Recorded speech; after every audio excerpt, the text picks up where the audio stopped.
Selamat pagi, salam damai sejahtera di dalam nama Tuhan kita, Yesus Kristus.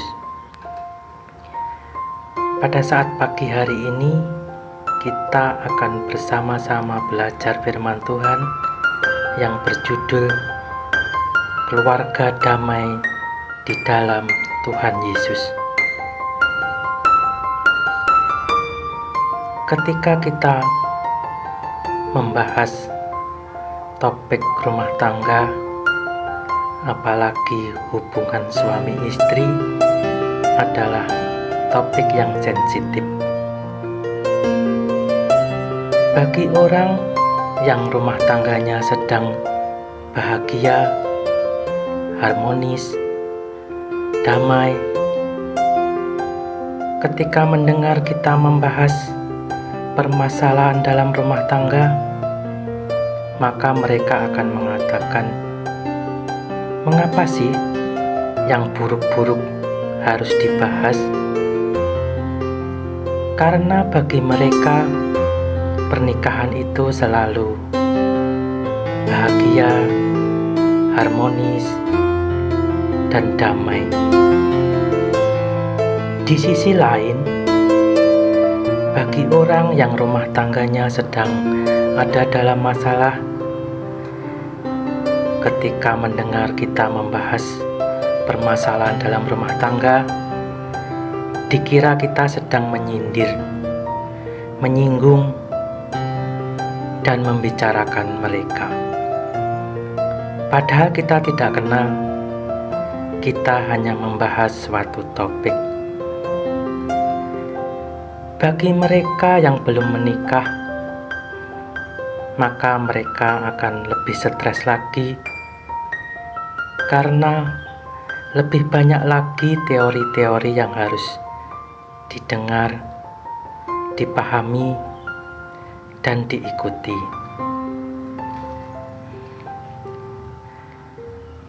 Pertama-tama, kita akan membahas pengertian dari menikah. Minimal ada 2 level pertanyaan yang harus bisa kita jawab agar kita mengerti apa itu dari menikah. Level yang pertama, apakah menikah itu untuk memenuhi tuntutan norma-norma sosial, di mana orang yang sudah dewasa dan mapan harus menikah? Apakah menikah itu untuk mendapatkan keturunan, atau menikah itu karena saya menemukan seseorang dan saya sangat bahagia, saya sangat cocok, dan saya rindu untuk menghabiskan sisa hidup saya bersama orang tersebut.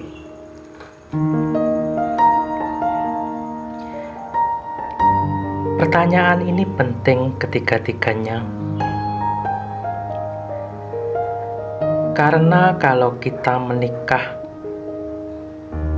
untuk memenuhi tuntutan norma-norma sosial, ketika rumah tangga kita ada dalam masalah, orang-orang yang selama ini bertanya kepada kita, sudah menikah atau belum? Di mana mereka semua? Mereka hanya menjadi penonton. Mereka hanya mendapatkan bahan gosip baru. Yang kedua, kalau saya menemukan seseorang yang saya cocok, saya bahagia, dan saya rindu untuk menghabiskan sisa hidup saya bersama orang yang saya cintai itu. Kemudian kami menikah. Tetapi ketika di dalam pernikahan kami, karena satu dan lain hal tidak ada keturunan, apakah itu membatalkan kebahagiaan yang selama ini kami rasakan? Seharusnya tidak. Kita harus bijak di dalam memahami pernikahan. Pertanyaan level kedua adalah, apakah menikah itu adalah beban yang harus dipikul atau problem yang harus diselesaikan, atau tanggung jawab yang harus dilakukan, atau menikah itu adalah berkat yang harus disyukuri dan dinikmati. Dari dua level pertanyaan tersebut, kita harus memahami bahwa pernikahan itu adalah suatu berkat yang harus disyukuri dan dinikmati. Mengapa suatu berkat? Karena saya menemukan orang yang tepat, dan dengan siapa saya bisa menemukan arti hidup. Di dalam konseling pranikah, ada 3 pertanyaan yang harus ditanyakan kepada pasangan yang akan menikah. Yang pertama, apakah kalian berdua pernah bertengkar? Bila mereka menjawab, "Kami damai-damai saja, kami tidak pernah bertengkar," berarti kalian berdua belum siap menikah.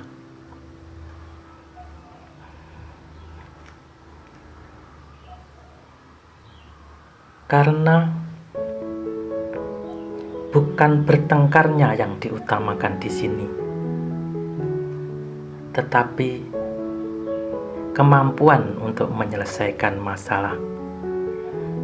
Karena nanti di dalam pernikahan akan banyak masalah.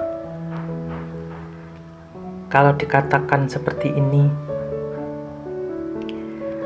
apakah orang yang tidak menikah tidak punya masalah?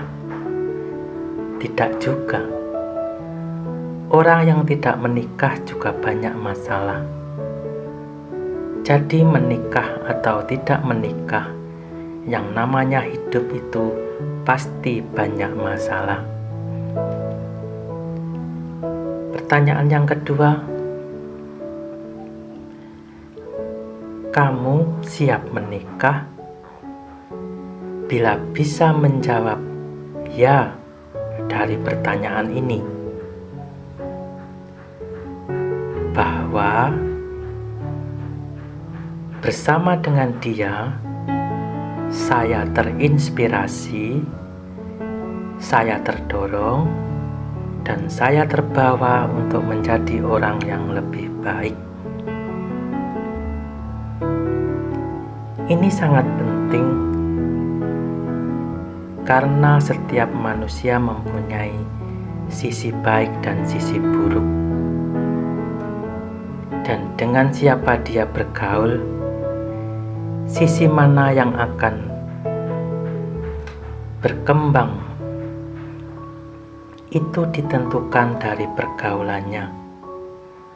Dan bila dia bisa menemukan orang yang bisa mengembangkan, membangkitkan sisi-sisi baik di dalam dirinya, berarti dia menemukan orang yang tepat. Pertanyaan yang ketiga, bahwa rumah tangga kalian tidak punya harapan untuk bahagia. Alasannya adalah, bagaimana mungkin dua orang yang penuh dengan kekurangan dan kelemahan bersatu akan menghasilkan kesempurnaan. Jadi di sini bisa disimpulkan bahwa dengan kekuatan sendiri, rumah tangga tidak punya harapan untuk bahagia. Jadi, Tuhan perlu hadir di dalam pernikahan kita.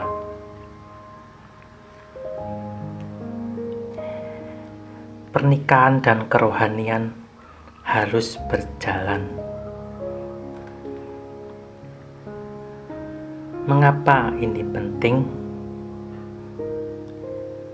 Karena kalau kita sudah berada di rel yang benar, pembahasan kita selanjutnya akan berada di rel yang benar. Karena nanti kita akan membahas ayat-ayat tentang rumah tangga. Di antaranya adalah istri tunduk kepada suami, dan itu harus kita bahas di dalam konteks. Ketika Rasul Paulus menulis pesan-pesan tentang pernikahan itu,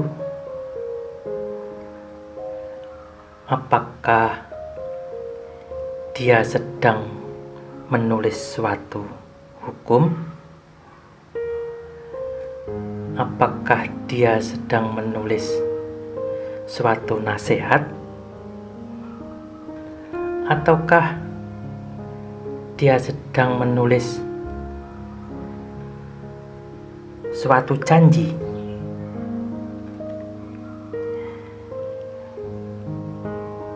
Kalau kita memahami ayat-ayat pernikahan itu dari pendekatan sisi hukum, kita punya mental kepada hukum adalah kalau bisa hukum itu sesedikit mungkin. Yang kedua, kita mencari celah-celahnya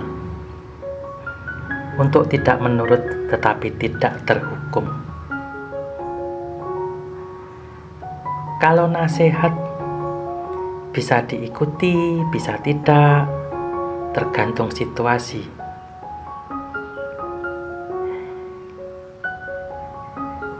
Jadi di sini juga kita harus memahami bahwa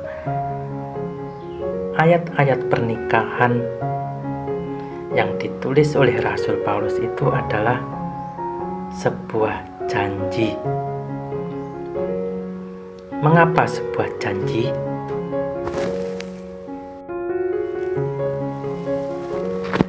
Kita akan baca di Keluaran 20, di mana di Keluaran 20 ini adalah ayat tentang ke-10 hukum Allah. Tetapi kita akan membaca di ayat pertama dan kedua. Lalu Allah mengucapkan segala firman ini, Akulah Tuhan Allahmu yang membawa engkau keluar dari tanah Mesir, dari tempat perbudakan. Dari Keluaran 20 ayat 2 ini kita bisa melihat bahwa Tuhan Allah yang telah membebaskan, yang telah memerdekakan bangsa Israel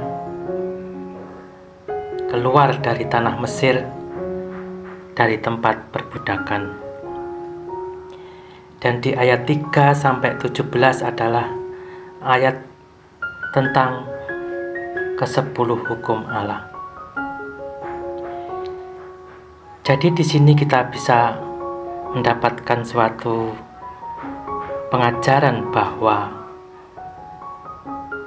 10 hukum Allah itu diberikan oleh Allah setelah Allah memerdekakan bangsa Israel, yaitu keluar dari tanah Mesir, dari tempat perbudakan. Jadi 10 hukum Allah itu bukan syarat supaya bangsa Israel itu bisa merdeka, tetapi 10 hukum Allah itu adalah untuk melindungi berkat yang Tuhan berikan kepada bangsa Israel. Karena bila bangsa Israel sudah dimerdekakan, sudah dikeluarkan dari tanah Mesir, tetapi bangsa Israel masih saling mencuri, saling membunuh, saling berzina. Untuk apa kemerdekaan yang telah Tuhan berikan kepada bangsa Israel? Jadi dari sudut pandang ini, kita juga bisa dan harus melihat bahwa ayat-ayat mengenai pernikahan yang disampaikan oleh Rasul Paulus di Efesus 5 ayat 22-33 itu adalah bukan syarat supaya pernikahan kita bahagia, tetapi untuk memelihara berkat-berkat yang telah Tuhan sediakan bagi kita. Dan itu adalah janji. Tetapi seperti yang kita ketahui bahwa dengan kekuatan sendiri kita tidak bisa memenuhi ayat-ayat tentang pernikahan itu.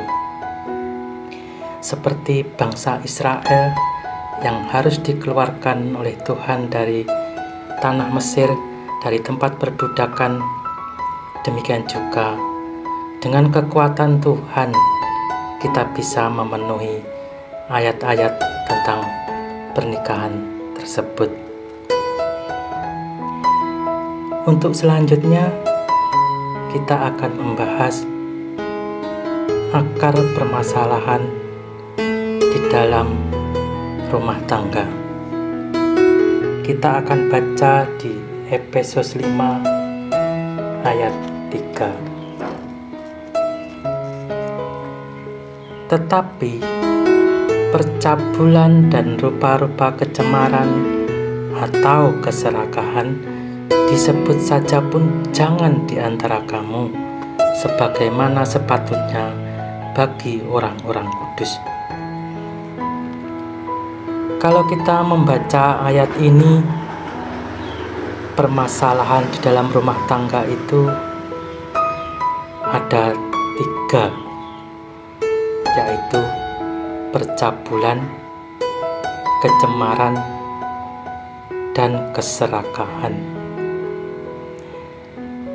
Tetapi di ayat ini yang mau ditekankan adalah bahwa akar permasalahan di dalam rumah tangga itu adalah keserakahan. Keserakahan di sini tidak hanya keserakahan dalam hal materi, tetapi keserakahan di sini sangat luas.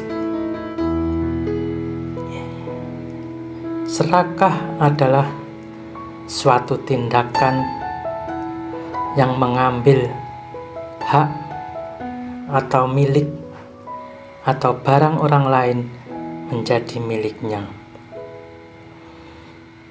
Jadi di sini orang serakah jangan menikah, karena dia hanya memikirkan dirinya sendiri dan dia tidak memikirkan perasaan orang lain.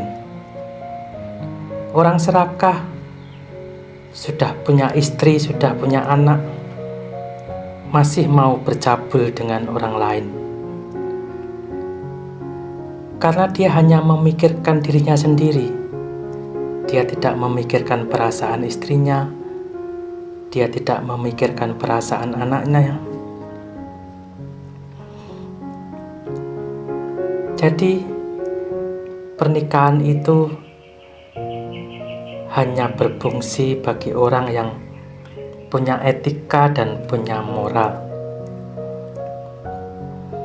Mengapa pernikahan itu hanya berfungsi bagi orang yang beretika dan bermoral? Apakah bedanya antara etika dan moral? Etika dan moral adalah berbicara tentang hubungan antar manusia. Di dalam etika tidak ada unsur Tuhan.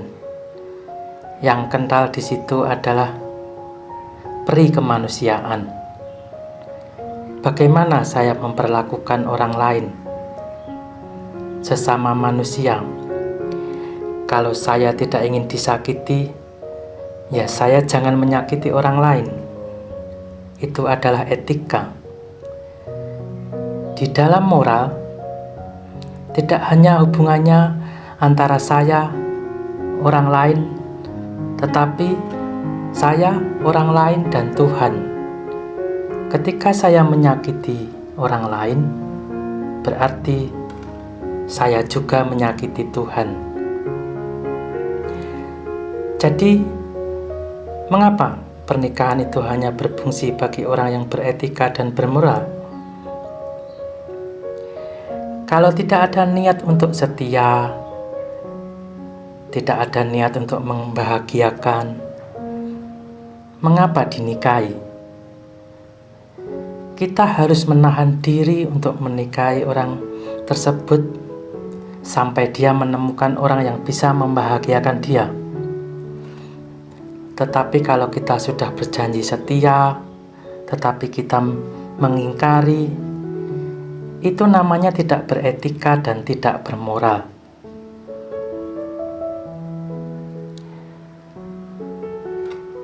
Itu adalah keserakahan. Keserakahan di bidang lain, ketika di dalam rumah tangga, ketika berdialog atau berdiskusi dengan istri dan anak-anaknya, pendapatnya inginnya selalu yang paling didengarkan, dipatuhi, walaupun sebenarnya pendapatnya itu belum tentu kalau bijak. Itu juga adalah contoh dari keserakahan di dalam berumah tangga. Kalau begitu, bagaimana seharusnya kita hidup di dalam berumah tangga?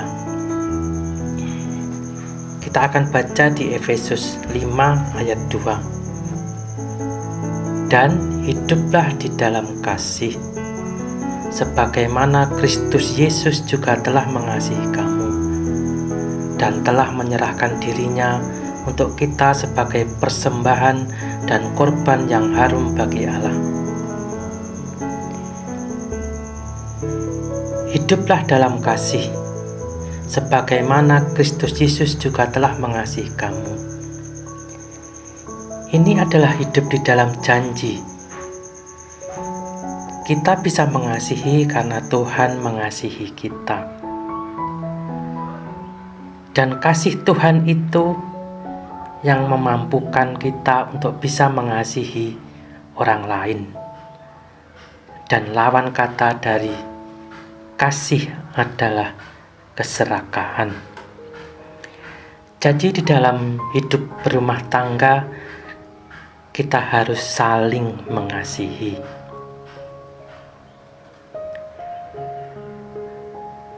Untuk selanjutnya, kita akan membahas ayat inti, yaitu ayat-ayat tentang pernikahan yang ada di Efesus 5 ayat 22 sampai 33.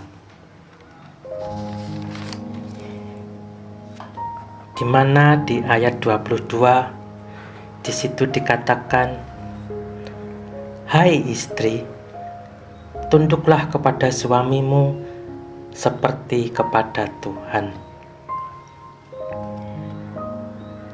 Ayat ini sering menimbulkan masalah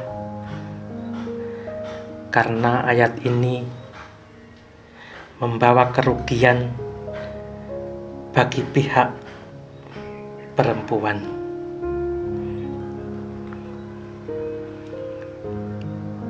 Untuk bisa mengerti arti dan makna dari ayat ini,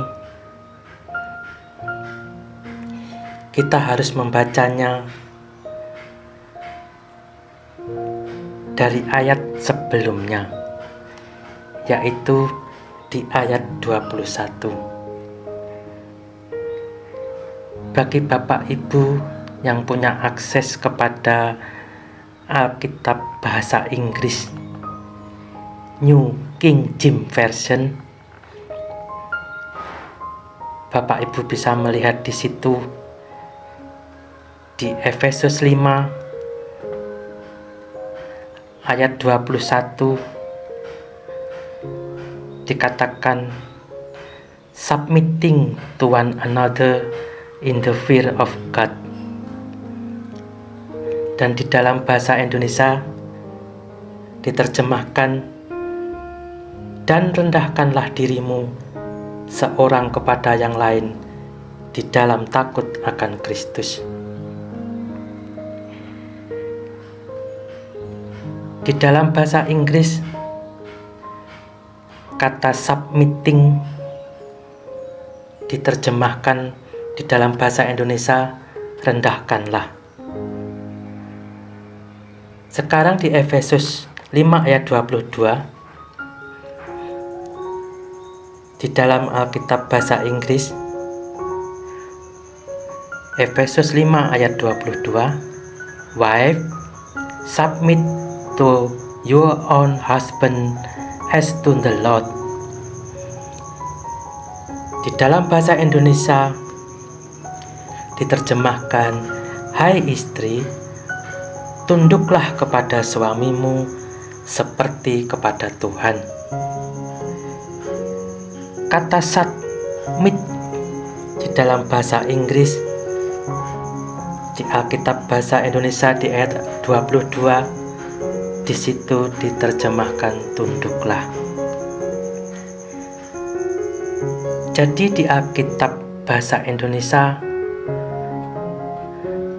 sudah ada perbedaan penerjemahan.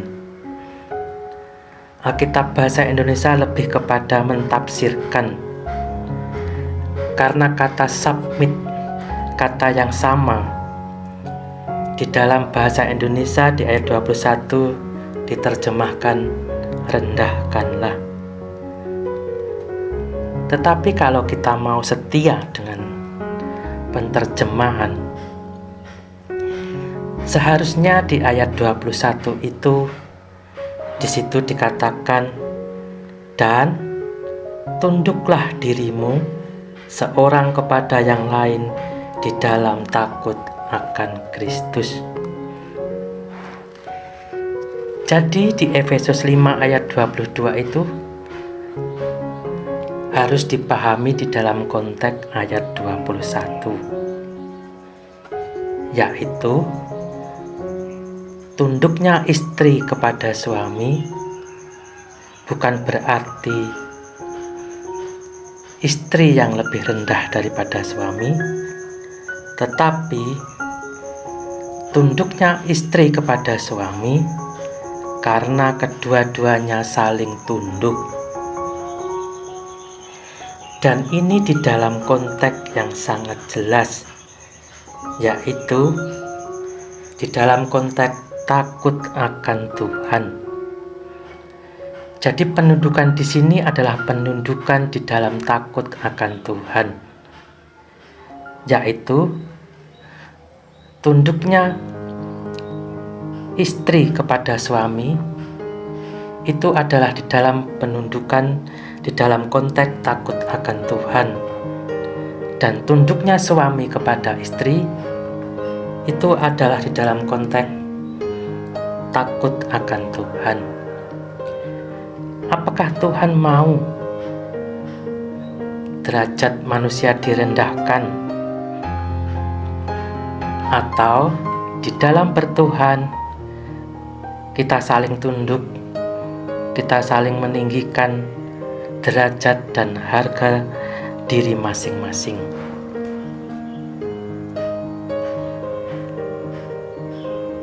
Dan ayat 21 ini adalah bagian dari ayat di atasnya. Dan kalau kita mau membaca mundur, kita bisa memulai dari ayat 18. Dan janganlah kamu mabuk oleh anggur, karena anggur menimbulkan hawa nafsu, tetapi hendaklah kamu penuh dengan roh.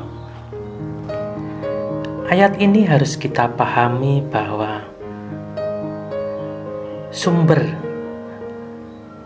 aspirasi kita, sumber inspirasi kita itu adalah alkohol atau elemen-elemen yang lainnya, atau roh Tuhan.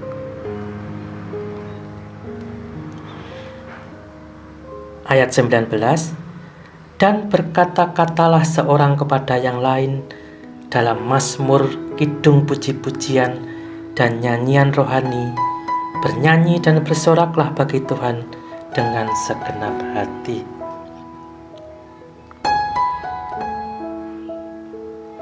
Kita disuruh berkata-kata, tidak disuruh menyanyi. Artinya adalah biarlah hal-hal yang positif, hal-hal yang membangun, hal-hal yang rohani menjadi kosakata di dalam kita berinteraksi satu dengan yang lain. Karena ini sangat penting, walaupun kita saling mengasihi, tetapi kalau pilihan kosakata kita di dalam berinteraksi itu adalah salah, itu dapat merusak suasana. Ayat 20, ucaplah syukur senantiasa atas segala sesuatu dalam nama Tuhan kita Yesus Kristus kepada Allah dan Bapa kita. Kita harus senantiasa mengucap syukur di dalam berumah tangga. Mengucap syukur dengan istri yang menjadi istri saya, mengucap syukur dengan lahirnya anak-anak di dalam keluarga.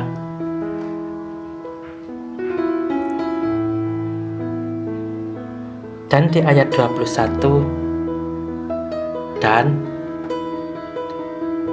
tunduklah dirimu seorang kepada yang lain di dalam takut akan Kristus. Jadi di sini ayat 18 sampai ayat 21 itu adalah suatu pesan yang sangat indah di dalam kita hidup berumah tangga, yaitu kita harus menggunakan pikiran-pikiran yang jernih,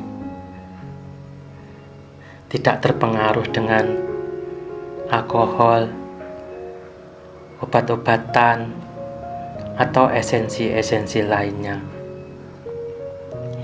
Di dalam bertutur kata, berkosakata satu dengan yang lainnya, kita menggunakan kata-kata yang positif, kata-kata yang membangun, kata-kata yang rohani. Kita senantiasa mengucap syukur dalam segala sesuatu, bersyukur dengan istri, bersyukur dengan anak-anak, bersyukur dengan suami, dan kemudian adalah kita saling tunduk satu dengan yang lain di dalam konteks takut akan Tuhan. Kalau suami salah, diingatkan oleh istri juga harus mau menerima dengan sukacita. Demikian juga sebaliknya. Jadi tidak benar bahwa menurut Alkitab hanya istri yang harus tunduk kepada suami, tetapi kedua-duanya harus saling tunduk, dan penundukan di dalam konteks takut akan Tuhan. Sekarang pertanyaannya, kalau kita sudah membaca di ayat 21 bahwa antara suami istri saling tunduk, seharusnya kan sudah selesai. Tetapi mengapa di ayat 22 istri ditekankan untuk tunduk kepada suami, dan di ayat 25 suami ditekankan untuk mengasihi istri?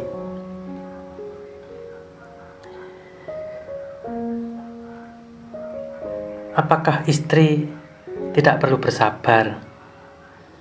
Apakah suami tidak perlu melindungi? Tetapi di sini secara spesifik istri disuruh tunduk kepada suami dan suami disuruh mengasihi istri.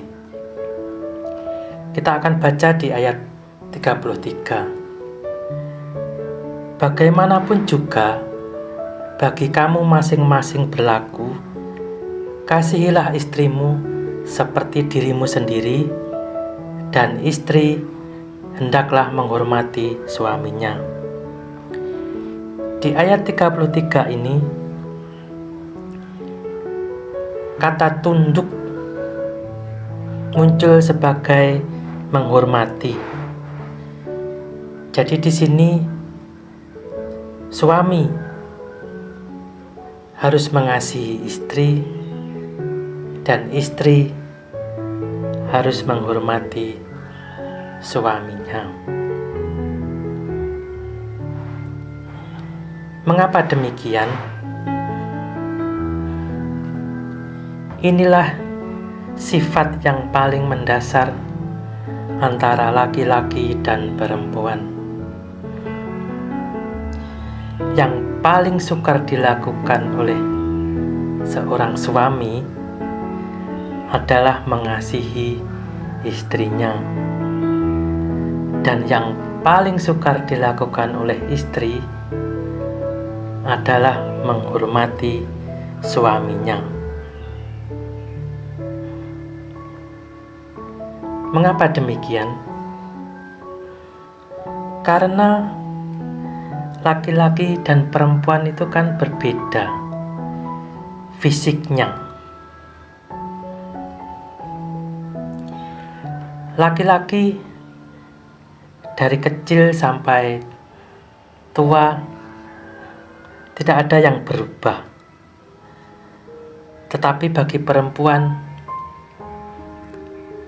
dalam fase-fase hidupnya banyak mengalami perubahan. Bagi laki-laki, dari kecil sampai tua, mau buka baju kapanpun bisa.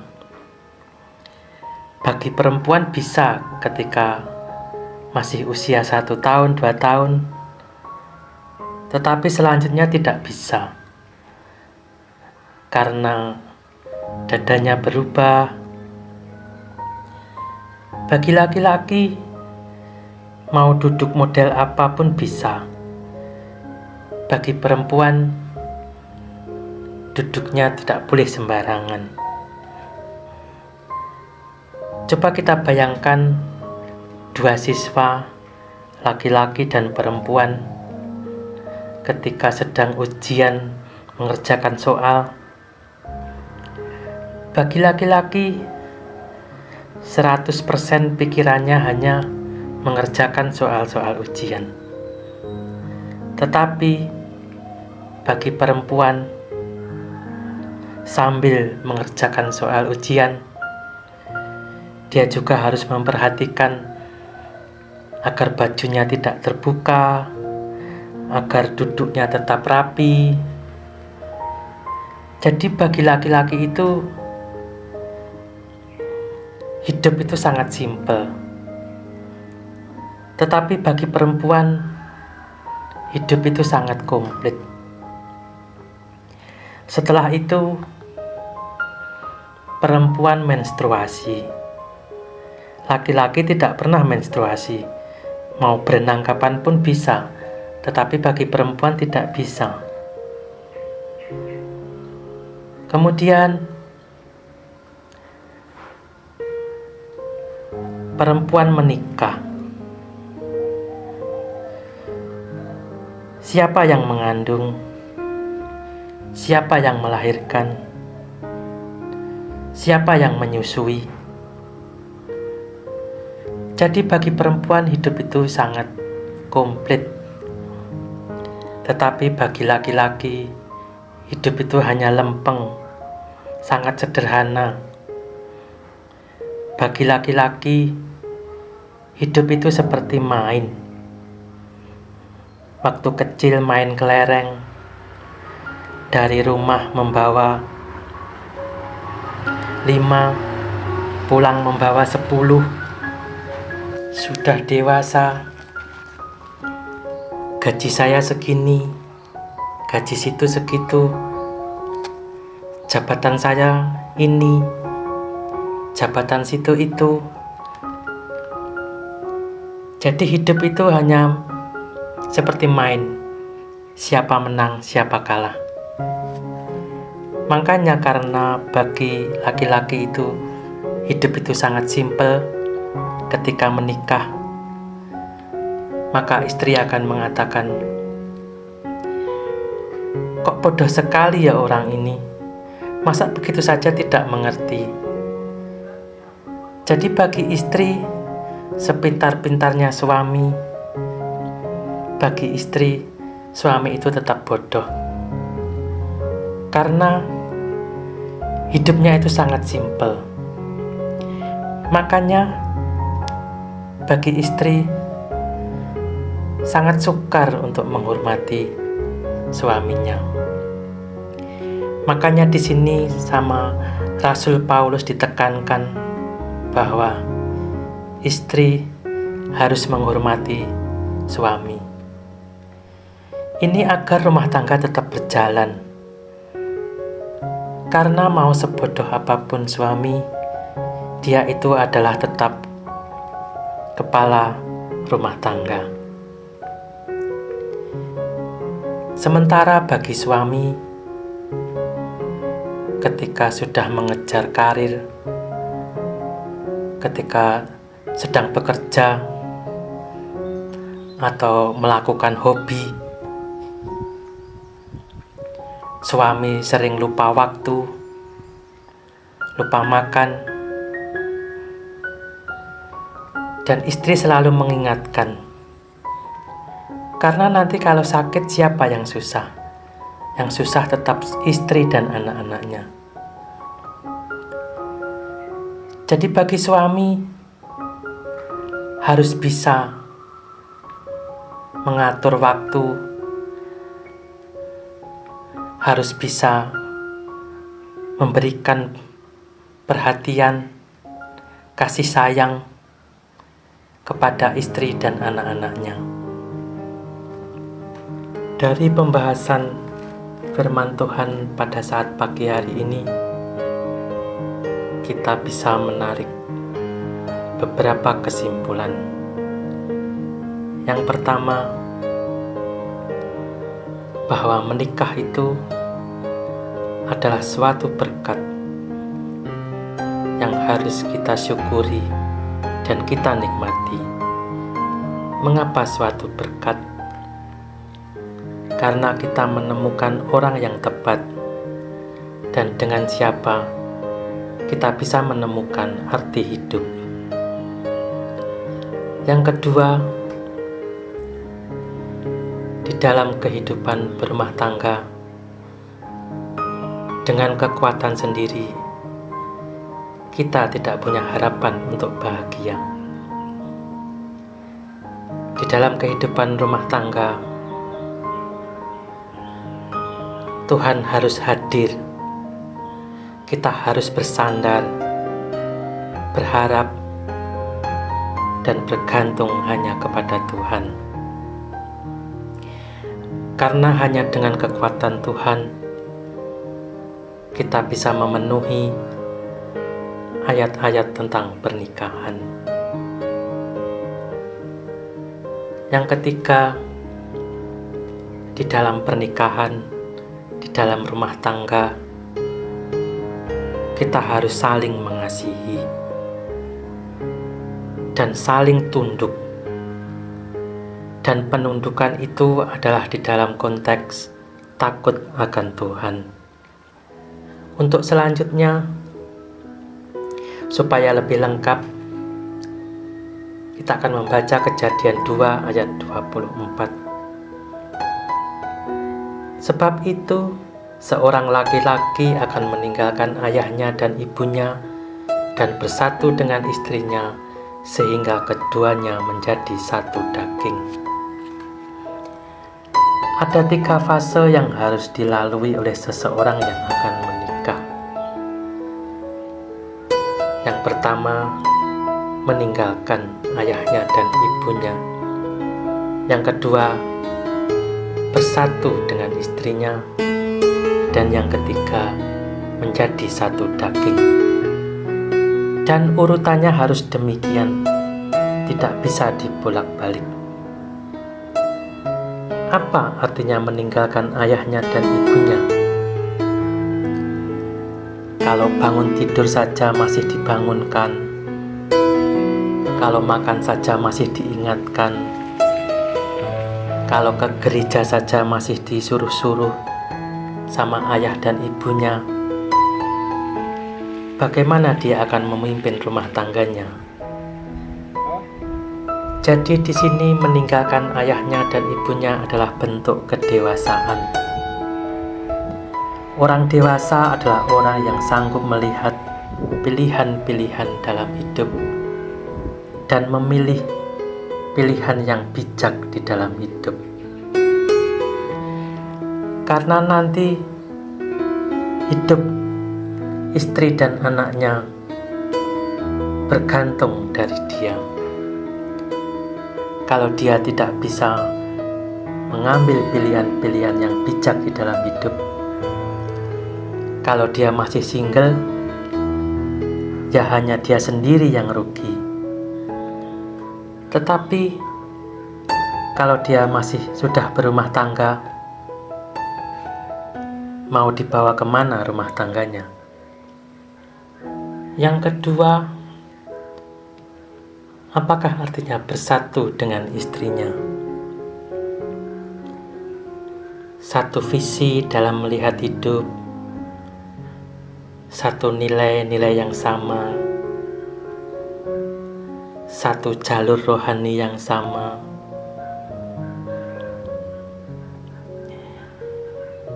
Jadi, hanya ketika meninggalkan, yaitu kedewasaan dan kemapanan, sosial ekonomi, dan penyatuan visi dan pandangan, maka seks itu akan indah, nyaman, dan aman. Karena nanti anak-anak yang akan lahir di keluarga ini akan lahir di dalam keluarga yang mapan. Mapan di sini bukan mapan secara ekonomi. Mungkin secara ekonomi masih membangun, tetapi mapan di sini mapan secara nilai-nilai, secara kerohanian, kedewasaan, kebijaksanaan. Sementara sekarang ini yang dikejar-kejar satu daging. Hidup mandiri belum bisa, hidup mapan belum bisa, maunya satu daging. Belum saling kenal, tidak cocok satu sama lain, maunya satu daging. Itulah sebabnya hancurnya dunia ini, sehingga percabulan dan kecemaran terjadi di mana-mana. Mungkin inilah yang bisa saya bagikan kepada Bapak Ibu sekalian, sekiranya bisa menjadi berkat bagi Bapak Ibu sekalian, bisa menambah wawasan bagi Bapak Ibu sekalian. Terima kasih. Tuhan Yesus memberkati.